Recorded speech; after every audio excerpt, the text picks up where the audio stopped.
اور اس کو منسوب کیا جا رہا ہے وقت کے پرائم منسٹر کی اس گفتگو سے کہ نئی مردم شماری کے مطابق حلقہ بندیاں اور اس کے بعد الیکشن ہو۔ بات سیدھی سی ہے کہ یہ مسلم لیگ نون کی حکومت نہیں ہے، یہ قومی حکومت ہے، اور وقت کے پرائم منسٹر کی ذمہ داری ہے کہ جتنے اتحادی جماعتیں اس میں ہیں ان کی کوئی شکایات، ان کے تحفظات کو ڈریس کرنا، اور جو ان کا سٹیٹمنٹ تھا بطور پرائم منسٹر کے سٹیٹمنٹ تھا اور اتحادی جماعتوں کی شکایت کے مد نظر رکھتے ہوئے وہ بیان تھا کہ نئی مردم شماری کے مطابق حلقہ بندیاں ہوں اور اس کے بعد الیکشن کروائے جائیں۔ بات یہ ہے کہ مسلم لیگ نون ایک دن کا بھی الیکشن ڈیلے نہیں چاہتی، اور ہم یہ بھی جانتے ہیں کہ نئی مردم شماری کے مطابق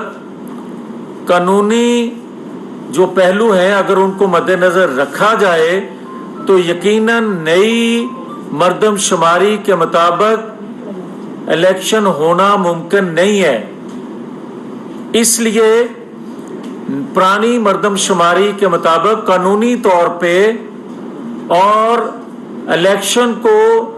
دور دیکھنے کی بجائے وقت مقررہ پر الیکشن کروانا پرانی مردم شماری کے مطابق کروائے جائیں تو ممکن ہوگا، اور یہ پاکستان کے مفاد میں بھی ہے کہ جتنی جلد الیکشن ہو جائیں وقت مقررہ پر، اس سے پاکستان کو فائدہ ہوگا۔ جتنی تقسیم در تقسیم کر دی گئی پچھلے ادوار میں، اس سے اگر نکلنا ہے، جو کہ نکلنا ہے ہم نے، تو قوم کو یونائٹ کرنا ہے۔ فریش مینڈیٹ کے بغیر قوم کو یونائٹ نہیں کیا جا سکتا۔ تو میں یہ عرض کرنا چاہتا ہوں کہ ایک قیاس رائے اور ایک آواز کچھ جانب سے یہ بھی سنائی دیتی ہے کہ ان 15 ماہ میں جمہوریت کمزور ہوئی۔ ان 15 ماہ میں جو لوگ کہتے ہیں کہ جمہوریت کمزور ہوئی، ہاں کمزور ہوئی، مگر ان کو یہ بات ذہن میں رکھنی چاہیے کہ 15 ماہ پہلے اداروں میں بیٹھے جن شخصیات کے ہاتھ میں کمان تھی، اگر وہ کمان رہتی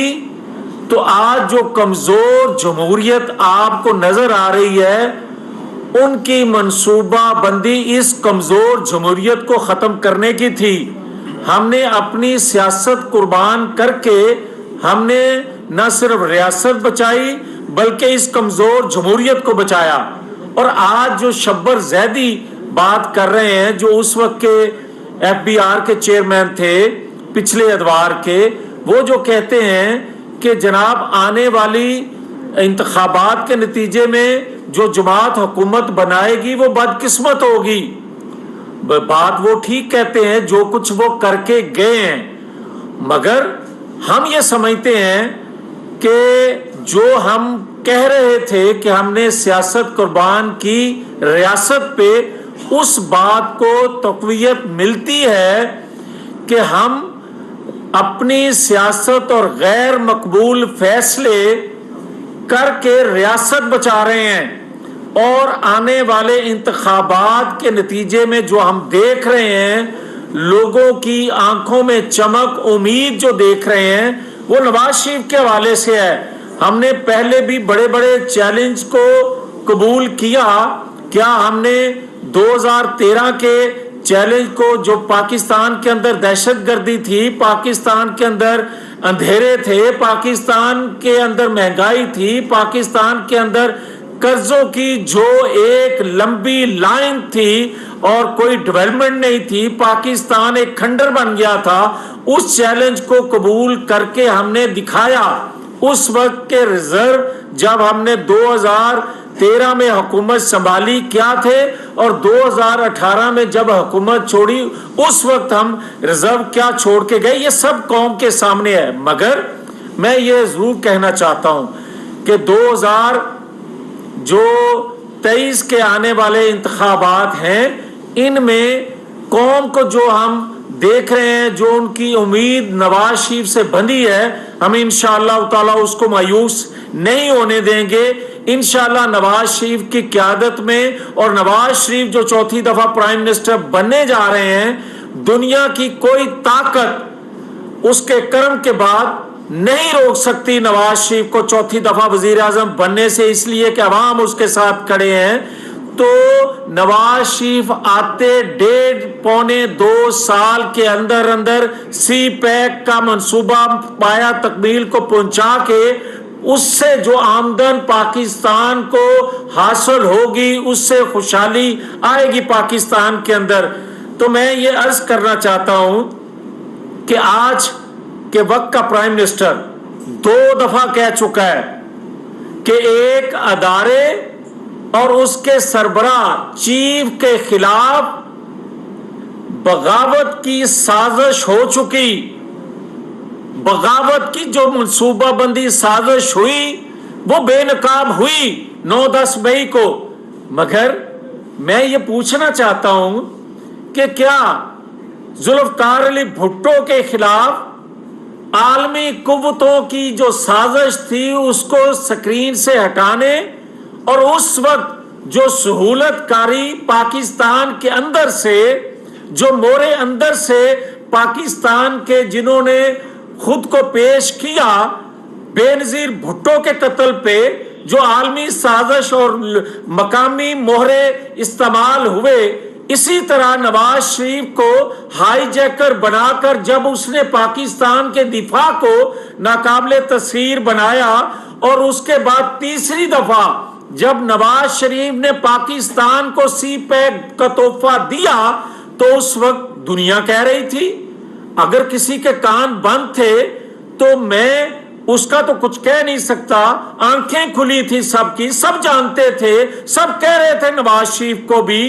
کہ آپ نے پاکستان کے دفاع کو ناقابل تسخیر بنانے کے جرم میں آپ کی حکومت ختم کی گئی اور آپ سی پیک کا تحفہ دے رہے ہیں۔ یہ ان قوتوں کو، عالمی قوتوں کو برداشت نہیں ہوگا جو پاکستان کی ترقی پسند نہیں کرتی، اور یہاں سے مورے استعمال ہوں گے، یہاں سے سہولت کاری ان قوتوں کو ملے گی، اور پھر ملی، اور پھر آج مجھے یہ کہنے میں کوئی عار نہیں کہ ادارے، پاکستان کے مضبوط ادارے، پاکستان کے دفاعی ادارے اور اس کے چیف کے خلاف جو منصوبہ بندی بغاوت کی ہوئی، اس کے پیچھے بھی وہ قوتیں شامل ہیں جو پاکستان کو سٹیبل نہیں دیکھنا چاہتی۔ تو میں آج سوال کرتا ہوں کہ کیا نئی قانون سازی کر کے آپ ان مجرموں تک پہنچنا چاہتے ہیں یا ان کو سہولت دینا چاہتے ہیں؟ قانون پاکستان کے اندر پہلے بھی بے شمار ہیں، مگر وہ قانون، وہ آئین بے گناہ کو پکڑے جانے سے، ہاتھ ڈالنے سے نہیں روک سکتا۔ تو مجھے آج کوئی یہ بتائے کہ کیا ایک ثابت شدہ جو ملزم ہے، مجرم ہے، اس کو ہاتھ ڈالنے سے کون سی قوتیں رکاوٹ ڈال رہی ہیں جس کی وجہ سے اس کو ججز گیٹ سے بھی لے کے جایا جاتا ہے، اس کو وہ سہولتیں درخواست دینے پر، اتنی درخواستیں پاکستان کی ہسٹری میں کسی شخص نے، کسی جماعت نے نہیں دی ہوں گی جتنی درخواستیں دینے کا ریکارڈ اس نے قائم کیا، اور اس پر اس کو فائدہ، اس کو سہولت، اس کو ریلیف دیا گیا۔ مگر آج کوئی یہ بتائے کہ کیا توشہ خانہ کیس جو ہے وہ سب کے سامنے نہیں ہے؟ اس پہ نئے ثبوتوں کی کوئی ضرورت ہے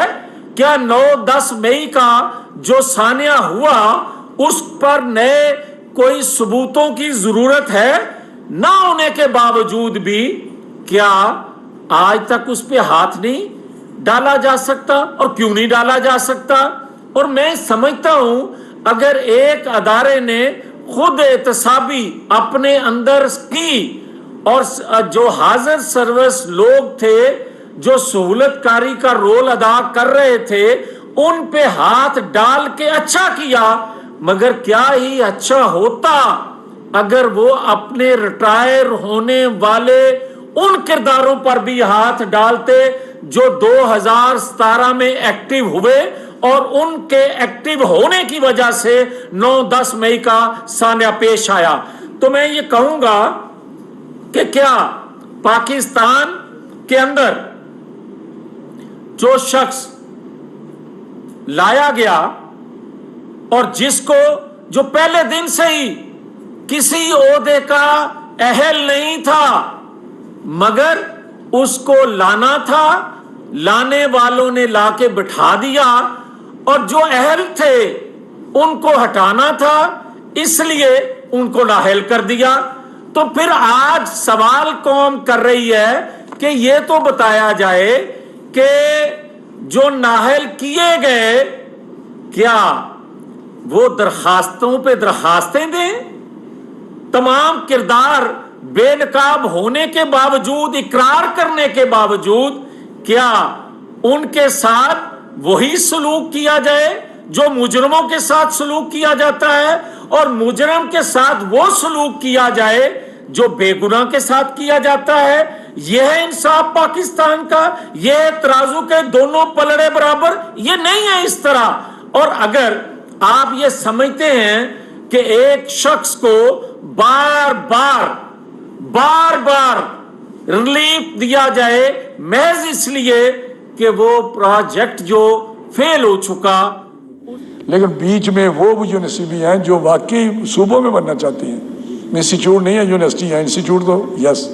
بالکل وہ ڈومین ہے۔ تو میں یہ کہنا چاہتا ہوں کہ ہم آپ کے ساتھ ہیں، سپورٹ کرتے ہیں، لیکن جو صحیح کاز ہے اس پہ ہمیں جانا چاہیے۔ کوالٹی کے لیے بہت ضروری ہے کہ ہم اس پہ ذرا زیادہ فوکس کریں۔ بہت مہربانی۔ آنریبل منسٹر صاحب، پروجیکٹ جو ہے ان کا جو منصوبہ ہے وہ پایا تکمیل تک پہنچنا چاہیے۔ تو میں گزارش کروں گا کہ بہت ہو گئی، ہم اپنا مذاق تمسخر خود اڑا رہے ہیں، اس ریاست سے کھیل رہے ہیں، اب اس ریاست سے کھیلنا بند ہونا چاہیے۔ آئین قانون کے مطابق جو ڈومین ہے اداروں کی اس میں رہنا چاہیے، اور ایسے قوانین کا سہارا یا ایسے قوانین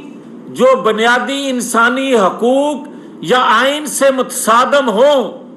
ان کو نہیں سپورٹ کرنا چاہیے، نہیں بنانا چاہیے، جس سے دنیا میں ہمارا مذاق اڑے اور ہم کسی طور پر بھی اس کے حق میں نہیں ہیں۔ اور اگر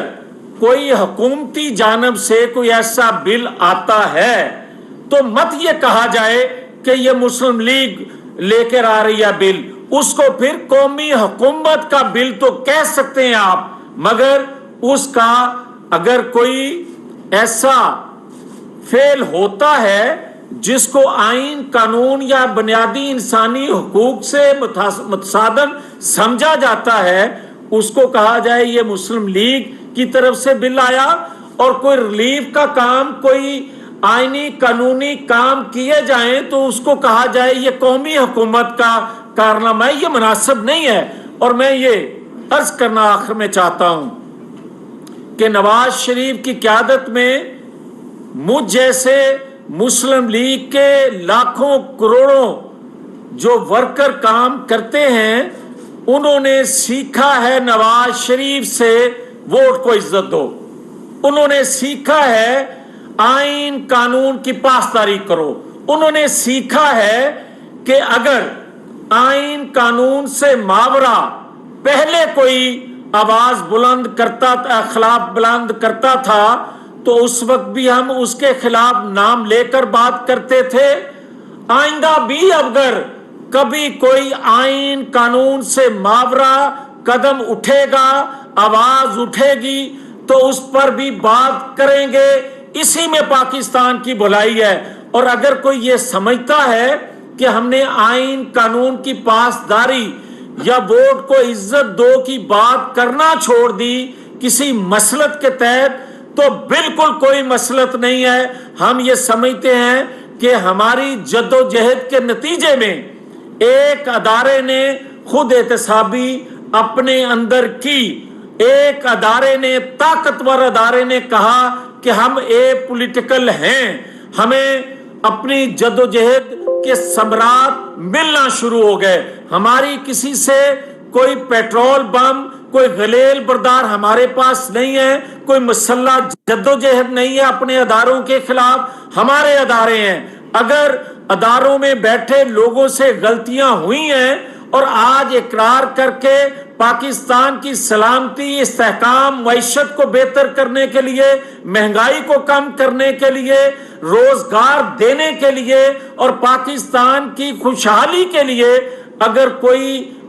کندھے سے کندھا ملا کے ساتھ چلنا چاہتا ہے تو اس کو ویلکم کریں گے، نہ کہ ہم یہ سمجھے کہ یہ خلاف ہے یا ہم کسی کے خلاف ہیں. ہمارا کسی ادارے سے کوئی جھگڑا نہیں ہے، نہ پہلے تھا، نہ آج ہے، نہ کبھی ہوگا. ہاں، اداروں میں بیٹھے ان لوگوں سے اختلاف تھا، ہے، رہے گا جو پاکستان کی ترقی میں رکاوٹ بنتے ہیں، جو پاکستان کے آئین کی پاسداری میں رکاوٹ بنتے ہیں. یہ دنیا میں ایسا ہوتا ہے، اور جن ریاستوں نے ترقی کی ہے انہوں نے اپنے آئین پر عمل کرتے ہوئے ترقی کی ہے. تمام اداروں نے ایک پیج پر ہو کر ترقی کی ہے، نہ کہ جو ایک پیج کا ذکر یہ کیا کرتا تھا وہ ایک پیج نہیں تھا، وہ مفادات کا ایک مجموعہ تھا، مفادات کا ایک پیج تھا جو پھٹا. آج جو کچھ اداروں کے اندر سے آوازیں آپ کو ملتی ہیں، یا اگر کوئی بات کرتا ہے کہ ستمبر کے بعد کیا انصاف ملے گا، تو میں اس کے بارے میں اور کچھ نہیں کہہ سکتا. اگر چاروں طرف سے ایک آواز آ رہی ہو کہ کیا ستمبر کے بعد یہ فیصلہ آئے گا، ستمبر کے بعد وہ فلاں آئے گا، تو اس کا میں جواب صرف یہ دے سکتا ہوں کہ اگر انصاف کا ترازو کے پلڑے برابر ہوں تو کسی کو یہ بات کرنے کی ضرورت پیش نہ آئے. بہت شکریہ. یہ بتائیے گا نواز شریف کو دنیا کی کوئی طاقت. وفاقی وزیر میاں جاوید لطیف کی اسلام آباد میں پریس کانفرنس. انہوں نے کہا کہ نئی مردم شماری کے مطابق الیکشن ہونا ممکن نہیں ہے. پرانی مردم شماری کے مطابق مقررہ وقت پر الیکشن ہونے چاہیے. مقررہ وقت پر الیکشن ہوں گے تو وہ ملکی مفاد میں ہیں. مسلم لیگ نون نے سیاست پر ریاست کو ترجیح دی. قوم کو آئندہ انتخابات میں محمد نواز شریف